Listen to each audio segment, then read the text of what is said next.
My family left me alone. In the woods as a prank during a summer trip claimed I ran away and spent years telling everyone I was missing. So I built a new identity and returned 15 years later as the CEO they never recognized. It was supposed to be a family trip.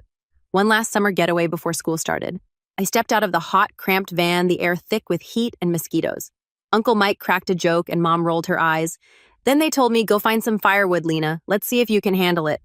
I laughed nervously and walked into the trees. When I came back, the van was gone. At first I smiled, waiting for them to jump out, but the laughter never came. Just silence. I sat on a log. Hours passed. Night fell. They never came back. Before we dive into this jaw-dropping story, don't forget to hit that like button, subscribe, and turn on the notification bell. This true tale of betrayal, survival, and ultimate triumph is one you'll never forget. So stick around till the end and drop a comment if you think Lena made the right choice. Let's get this story in front of the world. The next morning, the sunlight didn't warm me. It only made everything look worse. My clothes were damp with dew, my arms covered in tiny bug bites. I stood up, hoping it was all a weird dream, but the van was still gone. No tire tracks, no voices, just trees and dust. My stomach growled, and my throat was dry like I had swallowed sand. I started walking. I didn't know where I was going, just anywhere away from the woods. My feet hurt and my sandals broke after only a few steps, so I kept going barefoot. After what felt like hours under the burning sun, I finally found a dirt road. Not a single car passed by. I waved at trees and shadows, hoping someone would show up. I walked with cracked lips and dizzy steps. I think I even cried, but it was hard to tell with how dry my face felt. When I saw the tiny gas station in the distance, I thought I was imagining things. It was old and crooked like something from a black and white movie. A neon sign buzzed weakly. I pushed the door open and a little bell jingled above me. The man behind the counter looked up from his magazine. He had thick glasses and a name tag that said Ray. "You all right, kid?" he asked. I nodded even though I wasn't. "Can I use your phone?" He handed me the landline. I dialed Mom's number. No answer. I tried Uncle Mike. Still nothing. I left a message. "I'm okay. I don't know where I am. Please come get me." Ray gave me a paper cup of water and a half-eaten sandwich from the mini fridge. "You lost, kind of," I mumbled. He let me rest on a bench near the counter that night. I didn't sleep much. My body ached and my mind kept replaying the moment I turned back and saw the empty clearing. I still hoped it was some kind of prank that they'd pull up any second with stupid grins, but they didn't. The next day, Ray let me sleep in a back storage room with a musty cot. It smelled like oil and cardboard, but I was too tired to care. He gave me snacks and water bottles. I helped clean up around the store, stacked magazines, swept the floor. I told him my name was Lena, but didn't say much else. I kept checking the phone. No missed calls, no voicemails, no one was looking. By the fourth day, I stopped asking to call. One afternoon, I overheard Ray talking on the phone. I wasn't supposed to hear it, but I had gone to the back room early and left the door slightly open. "She's still here. Yeah, maybe 16, 17. Says her family left her, but I think they just don't want her back." There was a pause. "I can't keep feeding her. I run a business, not a shelter." I froze. It wasn't just that he was right. It was hearing it out loud. Like all my fears got spoken into real life. I wasn't missed. I wasn't wanted. That night I didn't sleep. I waited until I was sure Ray was snoring behind the counter. I packed the sandwich he'd left for me and the half-full water bottle. Then I slipped out the side door. The air was cold again, but I didn't feel it. I just walked. I didn't cry. I didn't look back.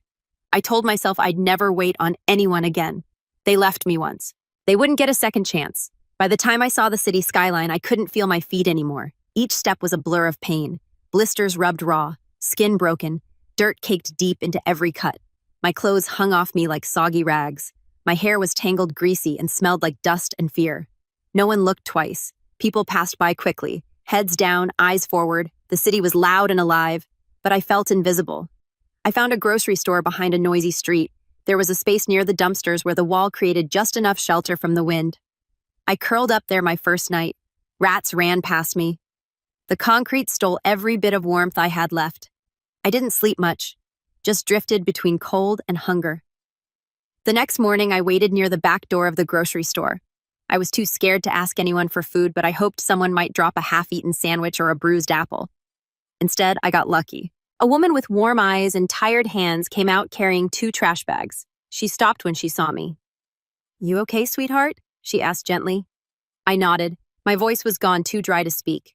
She squinted at me and held out a plastic bag filled with leftover rolls. "I run a soup kitchen down the road," she said. "You look like you could use a hot meal." I followed her without a word. Her name was Clara. The soup kitchen was small, just one long table, a giant pot of rice and beans, and some folding chairs. The food was plain, but it was the best thing I'd tasted in days. I ate slowly, even though my stomach screamed for more. I didn't want her to know how desperate I was. Clara sat across from me watching. "What's your name, Lena?" I said. Then without thinking, I added, "I'm 18. She nodded like she didn't quite believe me, but she didn't push. "You need a place to stay tonight?" I nodded again. She led me to a small building behind the soup kitchen. Inside was a cot, a fan, and a thin blanket. "This used to be our storage room. It's not much, but it's dry." I whispered, "Thank you." That was the first night in weeks I didn't sleep outside. Over the next few days, I started helping out. I mopped the floors, scrubbed pots, and learned to cook rice without burning it. Clara showed me how to stretch every dollar and how to make 3 meals out of 2 cans. Her husband Thomas was quiet but kind. He brought me a pair of worn-out sneakers from the donation bin. They were too big, but they felt like heaven.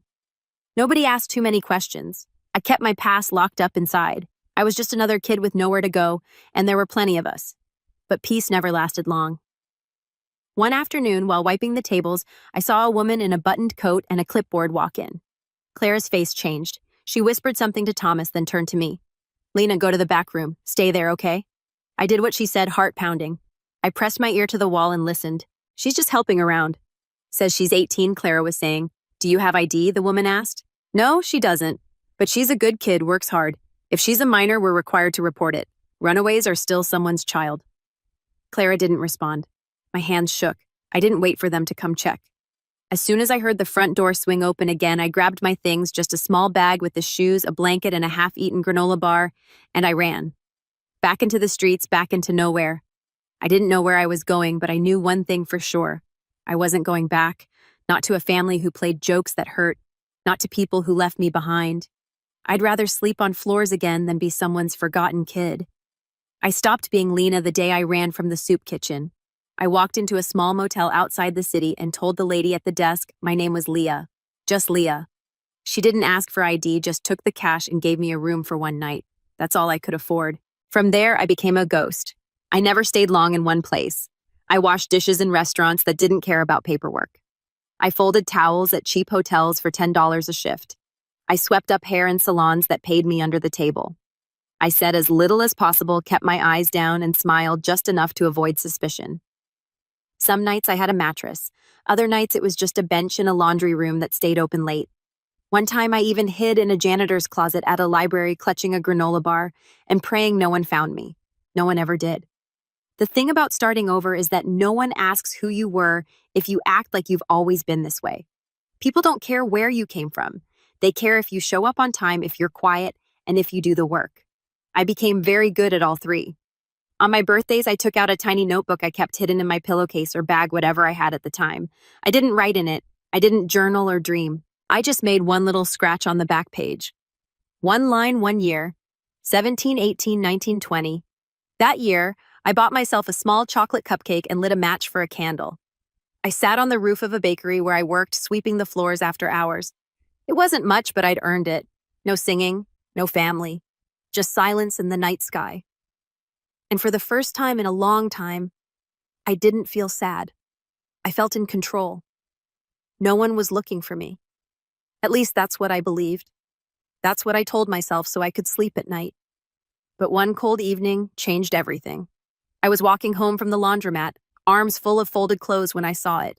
A street light flickered overhead, casting shadows on a telephone pole.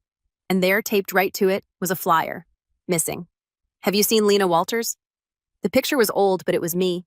My face, my eyes, my messy hair. But something about it made me freeze, like I was looking at a ghost. I dropped my clothes.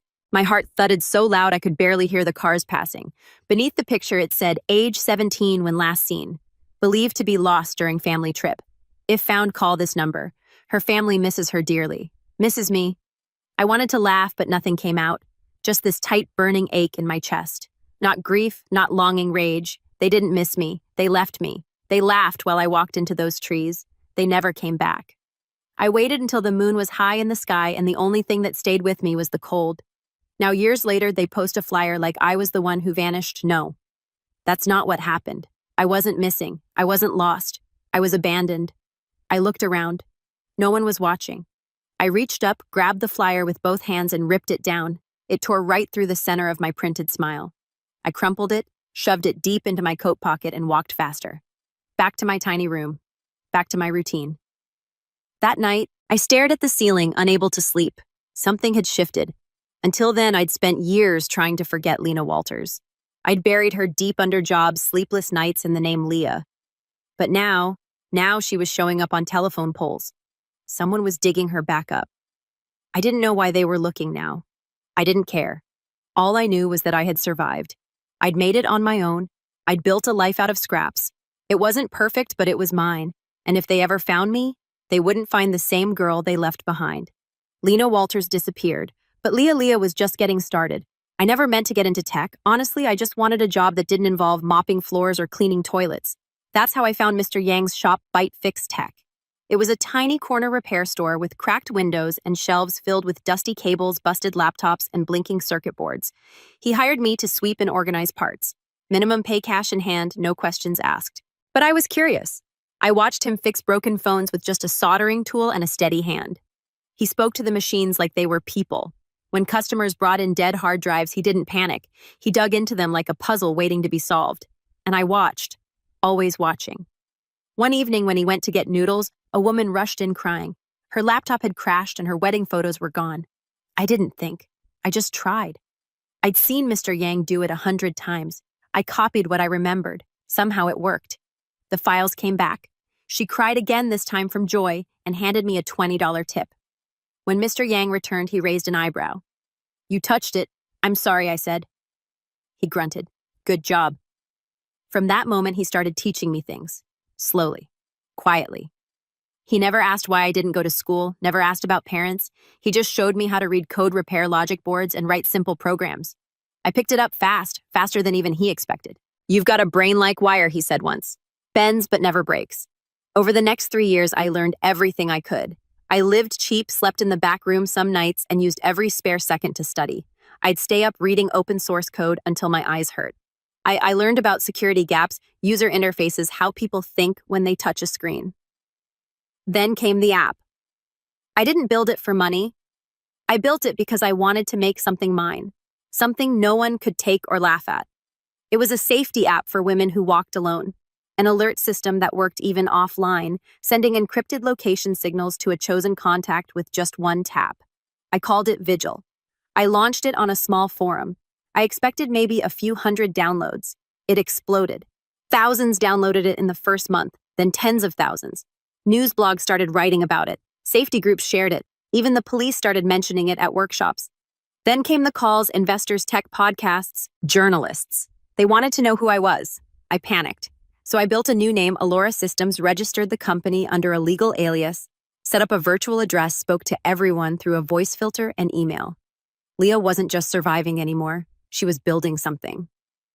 By 25, I had my own apartment, a quiet condo in a high-rise walls painted soft gray shelves full of books and plants I kept alive on purpose. No pictures of family, no reminders, just peace. I thought I'd escaped until one morning my assistant buzzed in. "There's someone here to see you. Says he's a journalist." I sighed. "Tell him to send an email. He says it's personal." Against my better judgment, I said, "Fine. 5 minutes." He walked in holding a manila folder. Middle-aged, wore cheap cologne, and had a kind face that made me nervous. He sat down and opened the folder, slid something across the table. It was a flyer. "Have you seen Lena Walters?" The same face, the same smile. My smile. He looked up. "Is this you?" I stared at the flyer for a long time. I could feel something cold crawl up my spine. I thought of the woods, the van, the silence, the nights behind dumpsters, the flyer I once tore off a telephone pole. I looked him in the eye and smiled. "No," I said softly. "That girl didn't make it." He blinked, hesitated, then slowly nodded. I handed the flyer back to him and stood up. "Meeting's over." He didn't fight it, he just walked out. I closed the door behind him and locked it, and for a long time I just stood there breathing. I wasn't that girl anymore. I was something else entirely. In a quiet suburb outside of Denver, the Walters home looked the same as it did 15 years ago. White picket fence trimmed hedges and wind chimes hanging on the porch. But behind the clean windows and cheerful curtains, the air had shifted. Detective Harper sat across from Karen Walters at the dining table. She poured him coffee with a shaky hand, trying to look composed, but the moment he mentioned her daughter's name, her eyes hardened. Lena, Karen said flatly. You're reopening that case after all these years? Yes, Harper replied, placing a thin folder on the table. We received a tip. A gas station worker came forward, said a teenage girl showed up barefoot and scared, matched Lena's description, left before anyone came looking. Karen scoffed. She probably ran away. She always had a flair for drama. Across the room, Uncle Mike let out a short laugh from the recliner. She couldn't even handle a silly prank. I bet she's waitressing somewhere in the middle of nowhere, still blaming us for her own meltdown. Detective Harper didn't smile. Instead, he opened the folder and revealed a torn flyer, aged, creased, and folded down the center. This was found in the city 2 years ago, torn off a pole, same version we distributed during the original search. Karen barely glanced at it. But Harper wasn't done. We traced activity linked to someone using an alias, Leah Tran, who matches Lena's age and background. The trail led us to a registered tech company. He tapped a page in the folder. Alora Systems. Uncle Mike stopped laughing. Karen blinked. Alora what? It's a rising tech brand. You've probably used their safety app Vigil. It went viral. The founder has stayed private, never given a full interview, but based on timelines, locations, and witness confirmations. He paused. There's a high probability it's Lena. Karen's jaw clenched. She'd never be smart enough to build a company. Harper stared at her. Smart enough to survive 15 years alone. He stood packing the folder. I've reached out to her, last known shelter. I'll be heading there next. Hours later, Detective Harper sat in a small kitchen sipping chamomile tea with Clara. She was older now, lines on her face, but her eyes still held warmth, the kind of warmth Lena once described as the first real kindness she'd ever known. I always knew she was special, Clara said, stirring her tea. Didn't talk much, always working, always watching, but she had a spark. She used the name Leah, right? Harper asked. Clara nodded, said she was 18. I knew she wasn't, but something told me not to ask. She'd run from something bad and she wasn't ready to face it. Who was I to force her back? Did you keep in touch? No. She left before child services could show up, took only her blanket and a half bag of rice cakes, never said goodbye. Harper looked down at his notes. She's changed her name, built a new life. She's protected it for a reason. Clara smiled faintly. Maybe she didn't want to be found by the same people who made her disappear. Back at Lena's condo, the television flickered with breaking news. Missing girl from cold case believed to be tech CEO. Alora Systems founder possibly identified as Lena Walters. The girl who survived a mystery unraveled. Lena stood across the room, arms folded, face calm but unreadable. Her assistant knocked softly. Do you want me to call your lawyer? Lena shook her head. No, let them talk. She turned off the TV. She hadn't said a word to the press. Not one interview, not one post. Her silence echoed louder than any statement. They were painting her as the survivor, the child who overcame the odds, the abandoned girl who turned pain into power. But she wasn't ready to play their game. Not yet. This wasn't about fame. This was about truth. And when she was ready to speak, she would choose every word carefully. Because the people who left her behind, they were finally watching. I didn't want revenge. Not really. I just wanted them to see what they threw away. I spent months planning the event. The venue was a glass palace in the city, high ceilings, soft lights, and a stage that shimmered like the future. It was a celebration of Alora Systems, of innovation, of safety, of survival. But for me, it was a quiet reckoning. The invitations were custom sealed in black envelopes with silver trim. No names on the outside, just a golden emblem, the Alora crest. They went out to investors, media outlets, tech leaders, and 4 VIP passes went to the Walters family. Karen, Uncle Mike, Ava Riley. The moment the delivery was confirmed, I leaned back in my chair and stared at the city skyline. I didn't include a return address. They didn't need one. The night arrived fast. I stood backstage dressed in a deep emerald gown that caught the light like ocean waves. My hair pinned up, my posture calm, my hands steady. No more dirt, no more fear. My assistant peeked in. They're here. I nodded. Through the small gap in the curtain, I saw them. My mother in a stiff silver dress holding a wine glass like a shield. Uncle Mike beside her, gut spilling over his belt, eyes scanning the room like he belonged there. Ava and Riley stood off to the side, both dripping in designer gowns they probably borrowed just for this. They had no idea why they were here. The ballroom glowed with elegance, chandeliers hanging like stars, white roses lining every table, camera crews circling. Screens played silent clips of Alara's journey. A vigil of tech saving lives, my life. I watched them whisper to each other. I could almost hear it. Why would a tech company invite us? Maybe it's a mistake. No, look at this place. It's something big. Then the lights dimmed. The music shifted. The host took the stage, smiling like he knew a secret. Ladies and gentlemen, thank you for joining us at Alora Systems' first ever global gala. Tonight, we honor a visionary, a survivor, a leader. Spotlights flicked on one after another. Please welcome the founder and CEO of Alora Systems. A pause, a breath. Lena Walters. Gasps rippled across the room. I stepped out. My heels clicked softly against the marble. The crowd stood. Cameras flashed. Some people clapped, others froze, but all I saw were them. Karen's face turned pale. Her wine glass tilted slightly, fingers trembling. Uncle Mike's mouth hung open. Riley looked at Ava and whispered something. Ava just stared like she'd seen a ghost. I didn't smile. I didn't cry. I just walked tall, poised whole. I met each of their eyes and then kept walking right past them. That moment didn't belong to them. It belonged to me. I stepped up to the podium, let the applause fade. Thank you all for being here, I said, voice calm and sure. This company was built on the belief that safety is a right, not a privilege, that no one should be left alone in the dark, hoping someone comes back for them. I didn't say their names. I didn't need to. They say pain can either destroy you or build you. I chose to build. A few people in the crowd teared up. Others nodded. Karen still looked frozen like her brain hadn't caught up. I ended the speech quickly.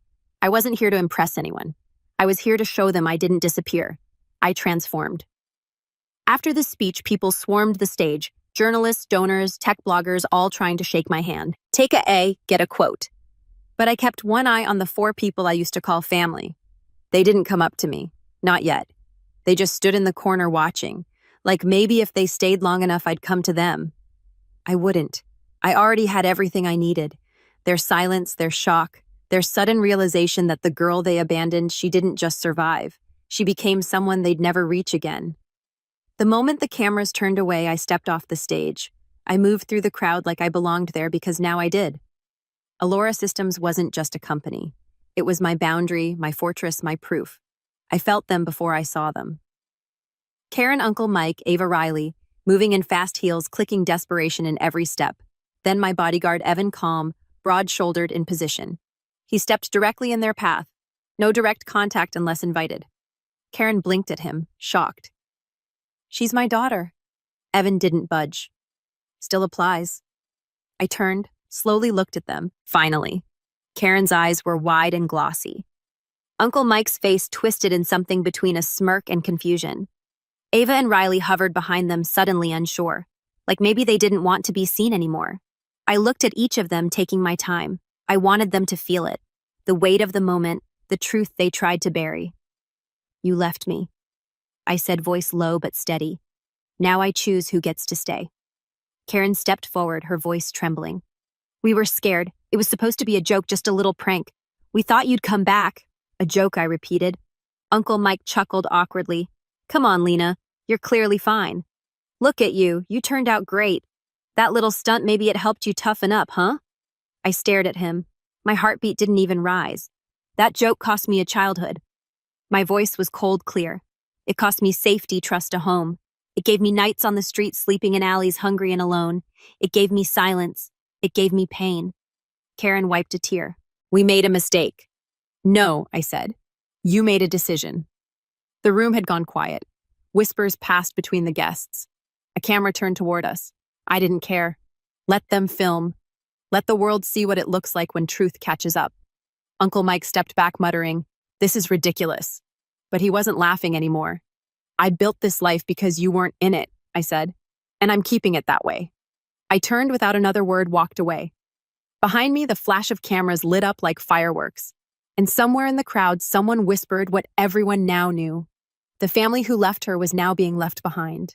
And that's how the girl they abandoned became the woman they'll never reach again.